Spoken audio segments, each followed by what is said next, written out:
Okay, hello there, people of the internet. My name is Udwur Jagero from Core Media, and I have George Agag from Work and Right. Yes, man. And today we are going to be talking about influencing. The reason why we are talking about influencing, Agag, is because we have something that has been trending about Dr. Amakove. Amakove has something that she has she put up in the name The of red card. in the name of a red card. So she calls herself Dr. Amakove. She's my friend on Facebook. I don't know who asked for friendship between me and her, but we are friends. Yes. She calls herself conversationalist. Dr. Amakove, conversationalist. She has 95,000 followers on Facebook. She has got 8,000 followers on Twitter. She has got 33,000 followers on LinkedIn. 1,000 followers on the internet, www.amakove.com. She has 4,500 on Instagram, and she has 19,009. 4,500 read on Instagram. I think it is yes, 4,500. Yeah, and then she has about 20,000 followers on YouTube. Yeah. Okay. So Amakove says that her red card is that a full-length blog post feature is 500,000.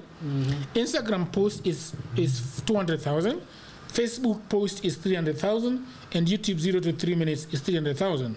She gives her number, and her email is there for everyone to see.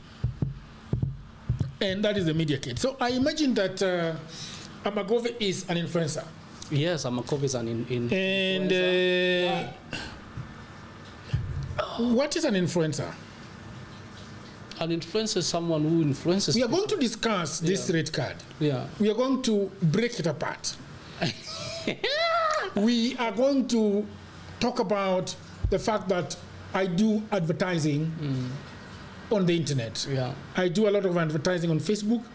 I do a lot of advertising on ads for Google Ads. Yeah. I do advertising on Instagram. I do advertising on YouTube. Yeah.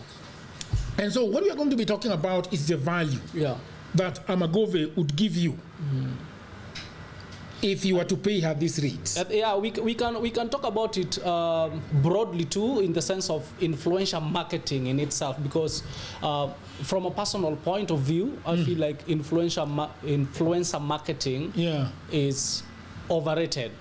Yes, if we took her red card away and Amakove out of the picture, I know Amakove. Yes, I respect that woman. I knew her a long time ago. What do you respect her about? Man, I respect everybody who is doing something and is getting traction from whatever she's doing. I know she's behind Wanderlust Diaries, and that group is bubbly to create something like that, text muscle and stuff. And I knew Amakove in forums. Back then when I used to attend forums.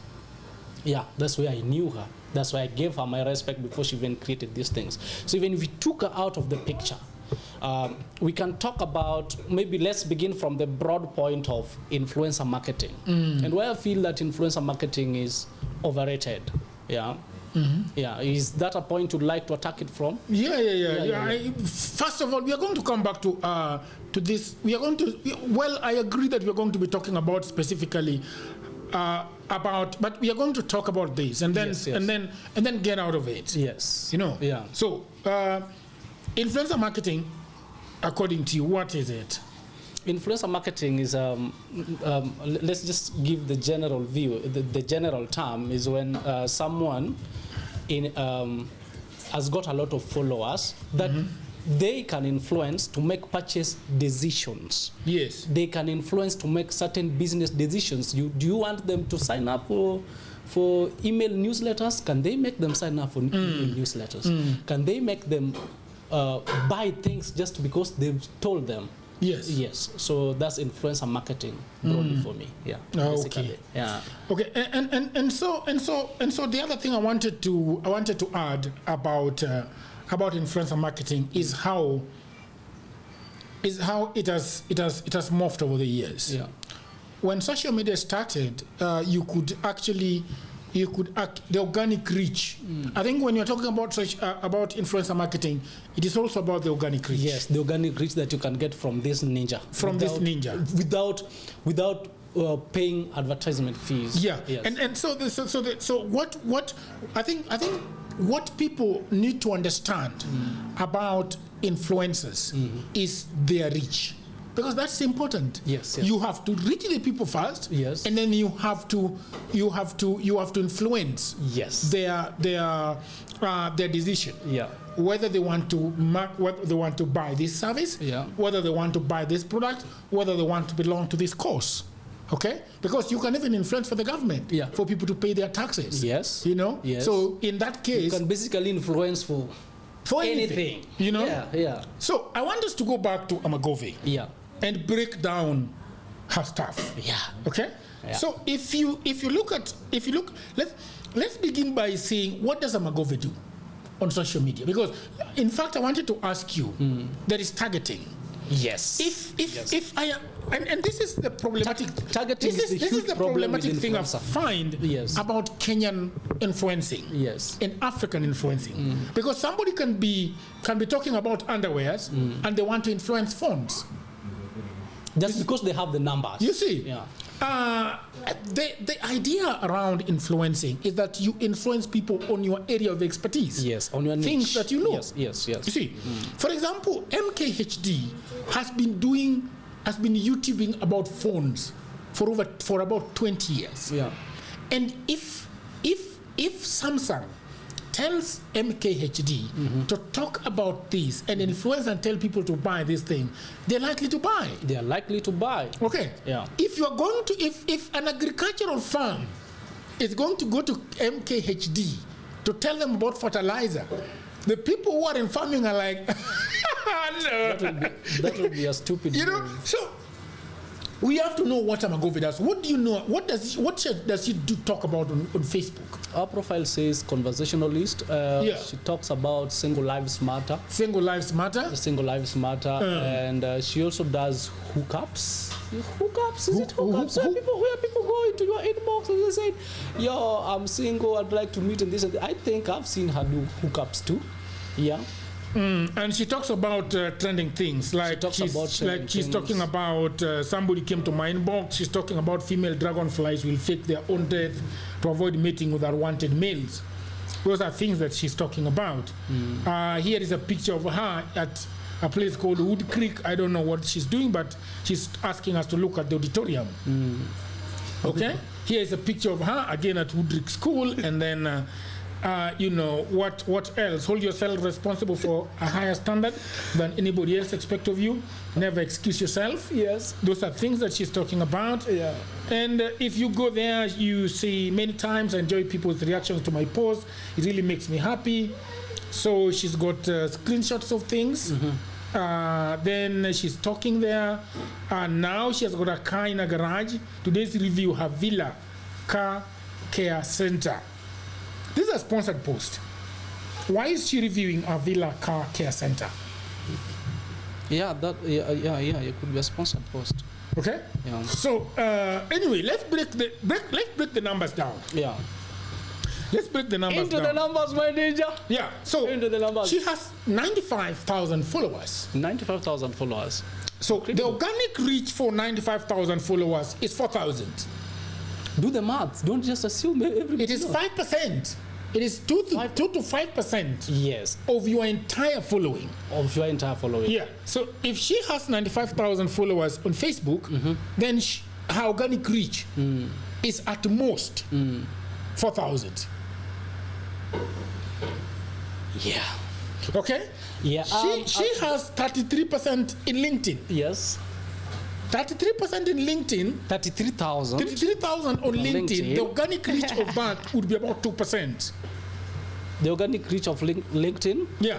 They're going to want to know where you are getting this data. This data is available for everyone to see. I want to know where you are getting this data. I may not agree with the numbers. Yeah. I may not agree with the numbers, and you'll have to. But I was going to tell you. I was going to tell you where you that I was going to tell you. You can easily Google the organic reach of anything. Organic reach of anything. You can basically Google. So 33%, 33K of followers on LinkedIn. Yes. The organic reach is about 2%. Which means that Amakove organic following on LinkedIn is about 900 people. 900 people. From 33,000. Yes. It should be 900 people. Yeah. And then you go to Instagram, which is 4,500. Can we do this in a more practical way? Yes. Could we go to her LinkedIn profile and check her posts and the reactions on that posts? Yeah, and because I think I see a lot of LinkedIn reactions from people with big accounts. So sometimes, but again, Jagero, you know, we are talking about people assuming that having a huge following on Facebook, on these social media platforms, now guarantees that when your product is placed before these ninjas, then you get the conversion that you are looking for, which is wrong. But that is the reason why the people that are selling products and services, they need to know what it means. There is a time I was doing a project with Google, and Google wanted me to work with influencers. Yes. And so Google does it this way. They tell you to propose the names of the influencers. Yes. Okay? Yeah. And then after you propose the name, you give their handles on Twitter, you give their handles on Instagram, you give their handles everywhere that they are at. Yes. And Google rejected the people with the most followers and took the people with very few followers. What you know why? I think it's targeting. Yeah. I think it's targeting because look at how Kenyan influencers garner their following. You will find, especially for Facebook, if it's not user-generated content, it's gossip. Yes. It's gossip. Now, when you have 100,000 people who have followed you because of user-generated content, you know, or gossip, now it becomes very, very hard to give value to the brands that are coming to you for sponsorship deals. Yeah. Yes, they will see the number. Yeah. All right? Yeah. But the people who are following you are not any close to the kind of businesses that you want them to transact with. Yeah. So, for example, if you have been sleeping around in town, yes, and you have injected your ass, yes, with some sort of, I don't know what they used to inject their asses, silicone, and then you have got a big ass, yes, and then people just love you, you know, and following your ass around. And let's say you've got 500,000 followers. I mean, what are you going to sell? Condoms? What is targeting? No, I'm asking you, what is targeting for somebody who has got a big ass and is got big boobs and is always coming out with bikinis? What is the targeting? What is this person supposed to be selling? Are they supposed to be selling phones? No. Are they supposed to be selling condoms? Maybe. but you ninjas, you get the. Are they supposed to be selling a massage parlor? Yeah, they can market a massage parlor. Are they going to market a private university? No. But so private universities in Kenya are going to ask her to do it. Yeah, because they have the numbers. That has been my biggest problem with influencer marketing, especially in Kenya. Yeah. In Kenya, because I think I don't want to say that it's easy. But I think it takes more effort and energy and resources to build a targeted following. What's the target? Can you break down a targeted following? You just said it when you were beginning here. You talked of this company that has been talking about phones and for years, for over 20 years. Now, they've been talking about phones. The crowd that they are getting... people are interested in phones. Are interested in phones. If they want a phone, they go there. They go there. If a phone comes out and they want to know what this ninja thinks about, jerry-rig everything. Yeah. So they go to jerry-rig everything. They want to know what jerry-rig has to say about this. It's rigging. As jerry-rig tore this thing apart. Yes, that's a targeted crowd. So if you are to pay that ninja Yeah. He is an influencer, yes. But if you are to pay him for a project, let's say you want sales, you are launching a phone and you want it to sell. Yes. You know, you will get better use of your money than when you pay someone who doesn't have a targeted crowd. And let's be honest, most influencers that we know in Kenya don't have a targeted crowd. I saw.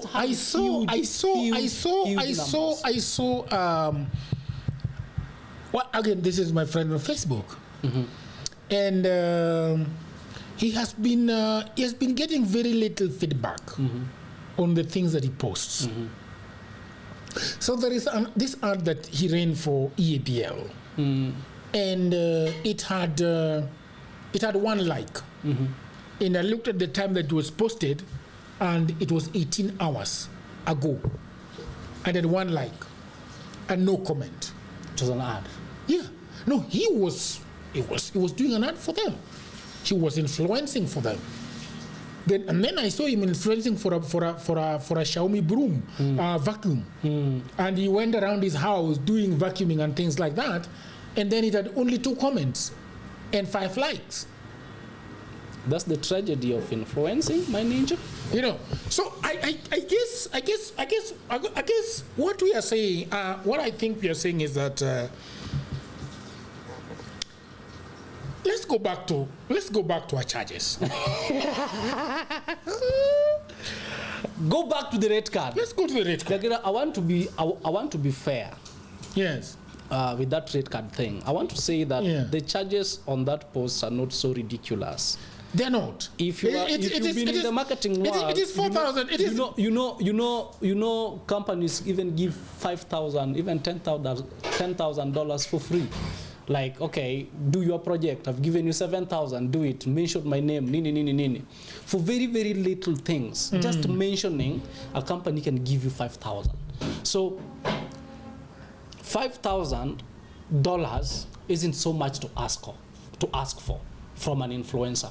But I want us to also look at this thing from the point of a creator. All right? You are core media. You have 500,000. All right? And you want to pay Amakove. What is your other option? My option is to leverage on paid advertising. Paid advertising. Because I'm a professional in social media. Yes.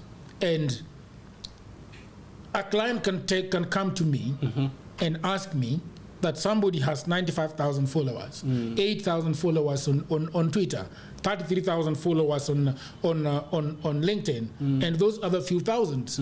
The question they're going to ask me, this person is asking me to give them 200,000 to make for me an Instagram post. Now that client wants me to advise them. Okay. Yeah? And I'm gonna say don't do it. Because I am looking at the numbers, I am looking at the value. You're looking at the reach. The reach. You're thinking of reach. Yes. You're thinking of the audience, the nature of that audience. Is it aligned with the people that you want to sell to? Yes. There's just so many things to look in and about other than just the number. Yes. So I am going to tell them to give Amakove the 200,000, but they're not going to get value for it. I also feel that influencer marketing in this sense, in fact, the way that she has written it is very short term. For instance, if I pay you 500,000 for a full-fledged blog post. Yeah. But that's where I'm going to. That's where I'm going to. So the question is, so a client has come to me to tell me that Amakove is an influencer. Amakove is an influencer. Yeah. And first of all, she's telling me to give her 500,000 for a full-length blog post feature. Why is this blog post going to be, who is going to write this? Is she the one writing it? Is she the one writing it? But then if you go who's going to do keyword research and all that stuff? Yes. What nature of blog post is it? And if you go to our website, it is a 404. It is not reachable. There is no website. Yeah. I went to that website and it's not there. Maybe this thing is just to generate conversations like what we No, I know people in the influencer world that actually are paid this amount of money. Jalango is paid millions to do these kind of things. Yeah. The question is that are companies in knowledge of what they're doing? A company is getting the value for what they are paying. Yeah, and this is with my knowledge in marketing. I mean, Mimi, I love search engine. I love search engine for the fact that search engine is long term. Yeah. You know, Google can change its algorithms and stuff. It does that.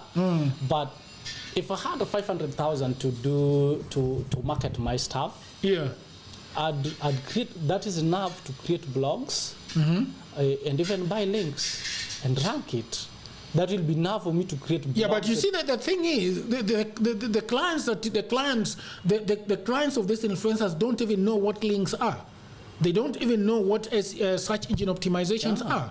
They don't know. They don't know shit. You they just look at the numbers and they say, we've got the money, pay that ninja. So the problem is, Agag, is that people who are trying to sell products and services are in the dark over how to sell their products and services. And what they are doing is being desperate. And saying, whatever can help me. Can you help me move these things? Yes, I can help you move this thing. You're gonna pay me 500,000 to help me move this thing. But after paying that money, I don't then this shit moved. How do I even tell? You see, what are the KPIs like? What are the KPIs like? Is likes enough? Yeah. Is likes enough? Yeah. I feel Jagero, sometimes marketing gets mistaken for awareness. like honestly, if I'm paying, what is awareness? When just let us know that a product exists. Okay, let's. We don't need to buy. Jagero makes wines. His wine is called Jagero Wines. You know. And then an influencer writes about it, posts something about it. People have known Jagero has wine, but now, when you want people who buy, my experience with marketing is that it takes a lot to nurture clients into actually buying. Especially for someone who is paying 500,000, it also means that the product they are selling, the unit, the price per unit could also be high. Yeah, all right? Like an LG. OLED display. So you are selling a TV at 100, that goes for 100,000+, you know, and you give it to an influencer. How many people are going to buy that TV? You know, so I feel influencer marketing lacks that face of nurturing people into buying things.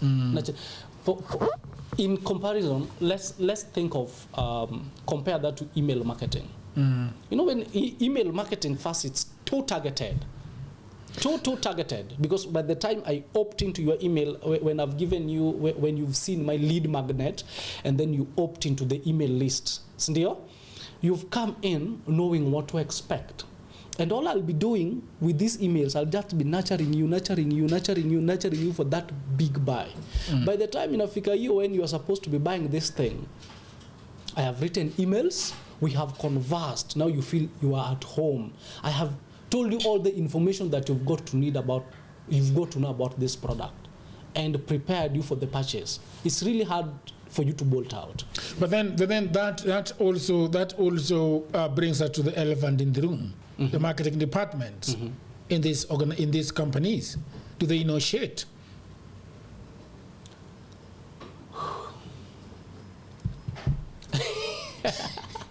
Jagero, you can work the figures now so that you can tell them if they know things or they don't. If they know things or they don't, you know. But I'm telling you, whatever that lady is charging, there are people who are going to pay for it. No and problem. A lot of them. No problem. And a lot of them are going to pay for that. No problem. It's within reach for most companies. No problem. But are they getting the value? People because when you are paying money, you need to get back that money. She said that for social media post, a social media blog post, a full-fledged social media post, just a post. No, an Instagram post. No, the 500K here. 500K is a full-length blog post. It is so vague. That full-length blog post, man, hapo naona mtu amepoteza pesa. Lakini si wewe unasema pesa watapata. No, si wewe unasema pesa ni kidogo. No. Wewe unasema pesa ni kidogo. Companies have money. They can throw it away, but you are not gonna get that value. Well, let's separate two things. Yes. A company knows when they want to throw away money. The company knows when they want their money back. Yes. There are two things. If a company is going to buy 500 kits for soccer kids in Mathare, That's CSR. that's CSR. You know, and that's not even, you can see it as throwing money. It's not actually throwing money. It's not actually throwing money, but it's CSR. It comes back, You know, one way or the other. But you don't expect it to come from the engagement. You know, from the event, you know, from the football court. You don't expect it to come from there. You don't. Yes, but when I give you my thing to sell on your timeline, I expect that money back. I expect that money back. So anyway, I think how long is that? That's just about it. Jagero, we still haven't digested this blog post thing. Okay, the blog post thing is vague. Full-length blog post feature. This kind of language is a language of from a journalist and from a journalism school. She's talking about a feature article. What is a feature article? A feature article is like, you know the way they make a story on the newspaper. Yes. Somebody gives you money and then they make a feature story about. That for example, covers 2 pages. Yes, 2 pages. So maybe you have launched. Safaricom has launched a 5G, and then you are going to explain all that shit about that 5G. You know, talking about Safaricom and the pricing and things like that. That's a feature story, but it's paid for. It's a paid feature story. So I believe that this is what she's going. There is something that one of my friends wrote about Zuku. I think something like that. I mean, you're going to cook up a story of how you came to your house and then there was no internet, and then you are wondering what kind of internet can I get. You know, I made a call and finally I talked with Zuku, and then these guys came, and then I looked at their prices, and these are the prices, and I said, okay, 10 Mbps is the best price that I can get, and I got this Mbps, you know, and the internet has been perfect. Zuku has been shit, but he's saying it's been perfect. So that is the kind of story that they're talking about. So full length is vague in terms of blog post writing. It's also vague in terms of the nature of the blog that you're going to write. No, the nature of the blog is okay because you're going to be writing about that company. So for me, it doesn't. It's different. It's different, Jagero. It's different. even in the blog, it's different because there's a blog you are writing to sell. You're writing that blog to sell, and we have what we call direct response copywriters. You know, the response is, okay, have people bought? Have people bought? That's the KPI. In fact, have people bought? In fact, you should put a link there for people to buy through the link. To buy. So we can see that actually from your blog post, 1,000 people clicked on the link and bought. Yeah. So that is the biggest problem. That is the biggest problem. Can these followers be able to leave social media and say, okay, our master has posted something here. We follow you. Now you've posted the link. Now we can go buy. How many people are actually going to leave the social media profile to go to the website? What following does the website have? 1.5 followers. 1.5. What do you mean by followers of a website? Are these people on their on her? I think that's just stats. What you get, the visitors that come in there per month. I don't understand traffic. Followers. Yeah, what do you call followers on our website? Really? The language is terrible because you don't have followers. You have to say when you're talking about traffic. When you're talking about a website, talk about traffic. Traffic, yeah. Site visitors. Or if she's talking about followers, then perhaps followers are the people that have subscribed to her website. But there is no website. Then, in that sense, you could have talked of email list, because when you subscribe to a website, you subscribe to an email list. You don't subscribe to our website. Okay, anyway, Agak, let's finish this thing. Yeah, okay. Let's finish this thing and say that, okay, people of the internet, we were talking about this post, to be clear, is not about Dr. Amakove. This post is about influencing and Amakove was a case. It was a case. A case study. Yes. So like we just said, influencer marketing gets a lot of talk, but in most cases it's overrated, especially in the Kenyan scene, where we have a comedian with a lot of following, and now the betting companies just go. Yeah, betting can fall for anything. For instance, if a betting company advertises with Carol Radol, it makes more sense. It makes more sense than when they advertise with this comedian Nick Quach. Yes, Nick Quach still does. I saw him advertising endorse some betting company, but a betting company that is endorsed by Carol Radol is going to get value. It's going to get value because it's targeted. It's targeted. Yes, Radul is talking about Arsenal. She's an Arsenal fan with a big following. Yes. She's updating every post on her timeline is about sports. I wonder what she said about Arsenal losing last night. But anyway, thank you guys very much for listening in. You can leave your comments, and thank you very much, and see you in the next video. Check me out on Core Media. Check me out on Wake and Write My Ninjas. All right. And great. Thank you very much. Cheers. Well, go on.